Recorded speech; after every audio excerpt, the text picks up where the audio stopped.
Bonsoir les enfants.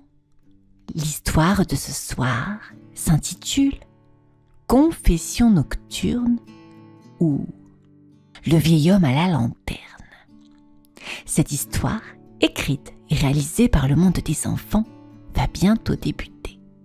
Mais avant de poursuivre notre histoire, j'aimerais te demander d'activer ta petite cloche de notification pour ne manquer aucune de nos histoires. Et à mettre un petit pouce bleu si notre contenu te plaît toujours. Un grand merci par avance à toi. Et sans plus attendre, nous allons débuter cette histoire sur le thème d'Halloween. Es-tu confortablement installé dans ton lit? Bien, c'est parti.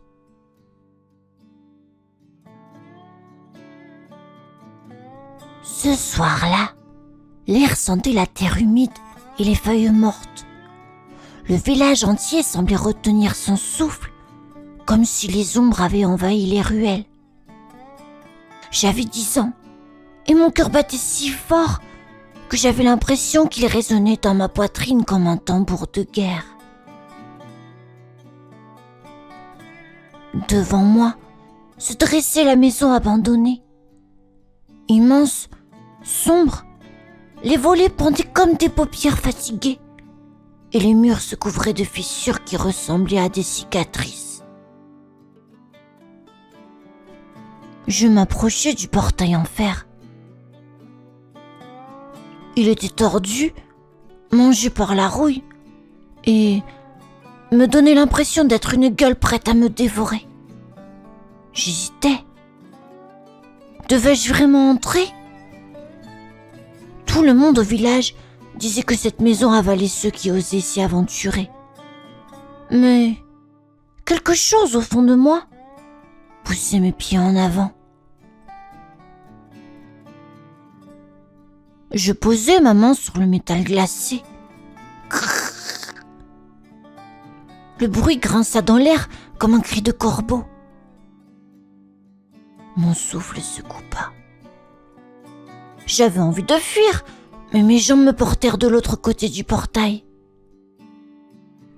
Les herbes folles m'arrivaient presque jusqu'aux genoux. Et chaque frottement contre ma peau ressemblait à des doigts qui tentaient de m'attraper. Je jetai un coup d'œil derrière moi. La brume s'épaississait, engloutissant peu à peu le chemin du retour. Oh, je n'avais plus le choix. Il fallait avancer. La maison devant moi semblait m'appeler. Les fenêtres vides étaient comme des yeux noirs. Les marches du perron craquèrent dès que je posai le pied dessus. Un frisson me traversa de la nuque jusqu'aux orteils. La porte, entr'ouverte, oscillait au rythme du vent. Chaque grincement me donnait l'impression qu'elle m'invitait à entrer ou qu'elle m'avertissait de rester dehors. Je pris une grande inspiration. Allez, courage, juste un pas. Et d'un geste hésitant, je franchis le seuil. À peine entré, l'air changea. Froid, humide, lourd. Il sentait la poussière, le bois pourri et quelque chose de plus âcre, comme une vieille fumée oubliée. Mes narines se pincèrent. J'avais l'impression que la maison me refermait ses murs dessus comme une cage géante. Ma petite lampe torche tremblotait. Sa lumière trop faible n'éclairait que quelques mètres devant moi. Les papiers peints pendaient par morceaux, formant des lambeaux qui bougeaient avec les courants d'air. Chaque craquement de plancher résonnait comme un coup de tonnerre. Je fis un pas, puis un autre. Le silence était trompeur. En réalité, la maison bruissait sans cesse. Un soupir derrière une porte, un froissement dans l'ombre, un craquement qui ressemblait à un pas. Je murmurais pour me rassurer que ce n'est rien, c'est juste le vent. Mais mon cœur n'y croyait pas. Soudain, un bruit éclata.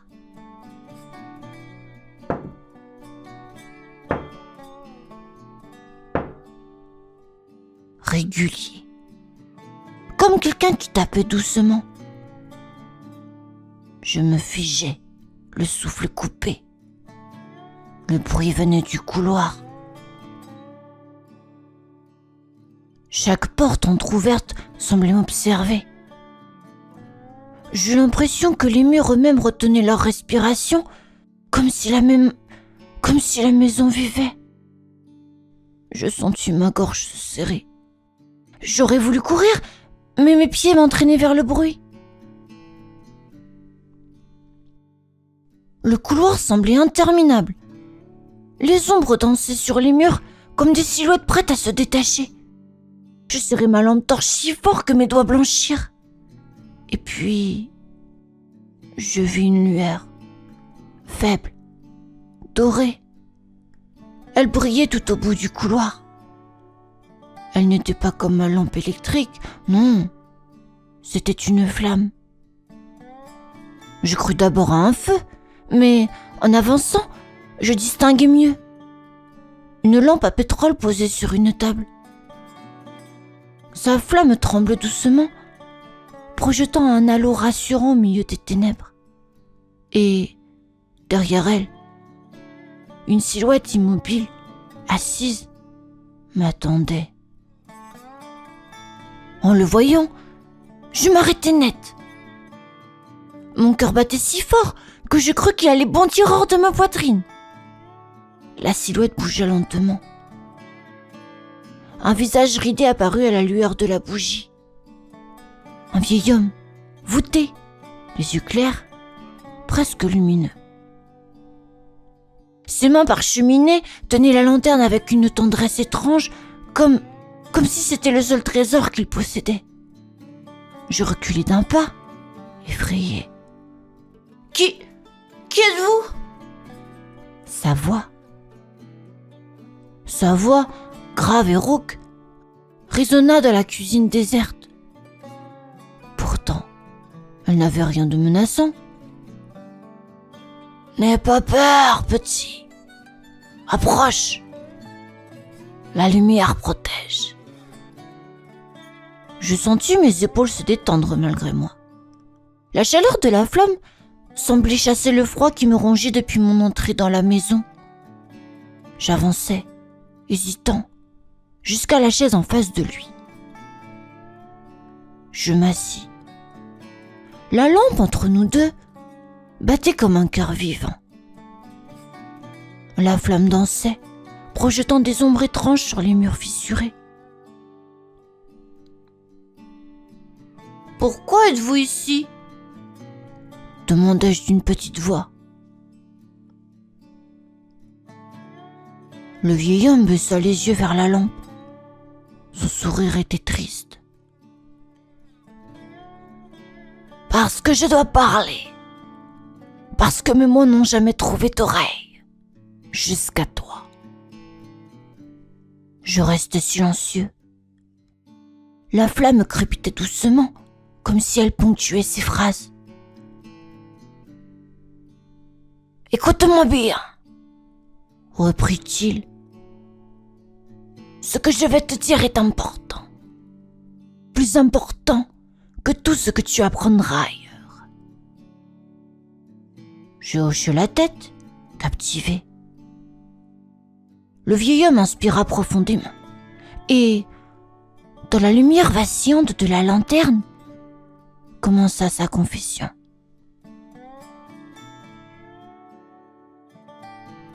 Je me souviens que le vieil homme inspira profondément, comme s'il puisait sa force dans la flamme vacillante de la lampe. Ses yeux brillaient, miroitant à la lueur dorée. « J'ai eu une vie éclatante, commença-t-il. Oh oui, j'ai traversé des océans, foulé des scènes immenses, rencontré des hommes puissants et des femmes admirées. On me reconnaissait dans la rue, on me serrait la main comme un roi. » Sa voix se fit plus terne, et je pouvais presque voir les images qu'il décrivait. Un grand théâtre illuminé, des centaines de visages tournés vers lui, des applaudissements tonitruants. Puis, une salle de bal où les lustres étincelaient comme des étoiles, où le champagne coulait à flots, où il riait entouré de gens élégants. Il ferma un instant les yeux. Un sourire nostalgique passa sur son visage. C'était grisant. C'était beau. Mais ce n'était qu'une illusion. Sa main tremblante se posa sur la lampe. Il la serra comme on serre un enfant qu'on ne veut pas perdre. Pendant que je courais après les honneurs, une petite fille grandissait sans moi. Ma fille, elle m'attendait, soir après soir, espérant une histoire, un câlin, une présence.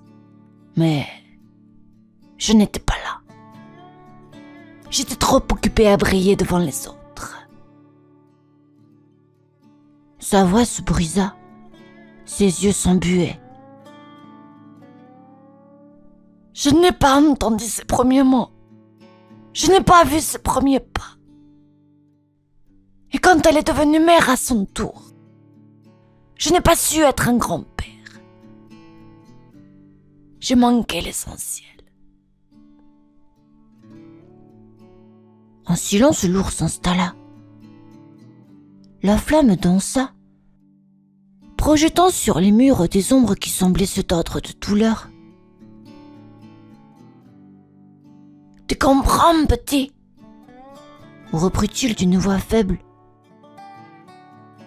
« La gloire, la richesse, tout ça s'éteint. Ce qui compte, ce sont les cœurs que tu prends le temps d'aimer. Et moi, j'ai oublié d'aimer. » Ses yeux cherchèrent les miens. Dans ce regard, il y avait un océan de regrets. Le vieil homme se redressa légèrement. Son dos voûté craqua dans le silence. La lampe tremblotait comme un souffle court. « Promets-moi une chose, » dit-il, sa voix vibrante. « Promets-moi que tu ne referas pas mon erreur. N'oublie jamais que les instants passés avec ceux que tu aimes sont les vrais trésors. Pas les applaudissements, pas l'or, pas les voyages, juste le temps partagé. » Je restais muet. Mes mains tremblaient sur mes genoux. J'étais bouleversée, comme si ces mots me traversaient jusqu'à l'âme. « Promets-moi » répéta-t-il, plus ferme. Je hochai la tête, les yeux brillants. « Je te le promets. » Alors, son visage se détendit. Un sourire doux, presque lumineux, apparut. Ses traits fatigués semblèrent s'alléger. « Merci, » murmura-t-il. Je crus voir ses épaules s'éclairer d'une lueur pâle. Son corps devint flou, presque transparent. Les contours de ses mains s'effaçaient, comme si la flamme de la lampe l'avalait doucement. Je tendis la main vers lui. « Attends !» Mais déjà, sa silhouette disparaissait, avalée par l'ombre. Seule la lampe brillait encore, solitaire, battant comme un dernier cœur. La flamme se réduisit, se contracta, puis s'éteignit dans un souffle presque humain.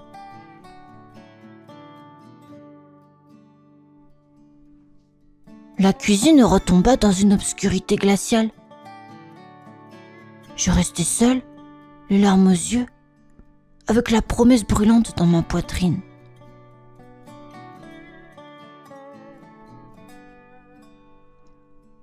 Les années passèrent, mais jamais je n'oubliais ce soir-là. J'étais devenue un adulte, mais en moi, l'enfant qui avait rencontré ce vieil homme vivait toujours. Sa voix résonnait dans mes souvenirs comme une cloche lointaine et son regard me hantait encore dans mes rêves. Un jour, je racontai cette histoire à ma vieille voisine. Elle m'écouta en silence, ses mains jointes sur ses genoux. Quand je terminai, elle resta immobile, puis secoua lentement la tête. « Mon garçon, dit-elle d'une voix douce, cet homme est mort depuis longtemps. Cela fait plus de 30 ans que cette maison est vide. » Ces mots tombèrent sur moi comme un seau d'eau glacée. Mort depuis longtemps? Alors, qui m'avait parlé? Je revis son visage ridé, ses yeux brillants, sa voix tremblante. Je revis surtout la lampe battant comme un cœur, éclairant ses regrets. Je compris. J'avais parlé à un fantôme. Depuis ce jour, la maison est restée vide, engloutie par les herbes et le temps. Je n'ai jamais revu la lueur de la lampe. Mais chaque Halloween, quand le vent siffle et que les feuilles volent dans les ruelles, il me semble apercevoir au loin une flamme vacillante. Alors, je ferme les yeux. J'entends encore sa voix. « Promets-moi !»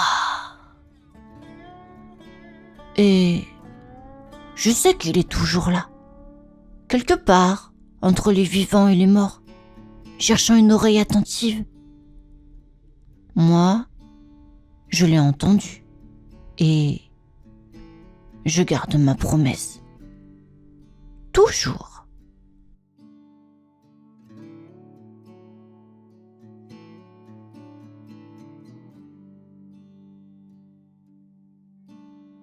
Fin de cette histoire, les enfants.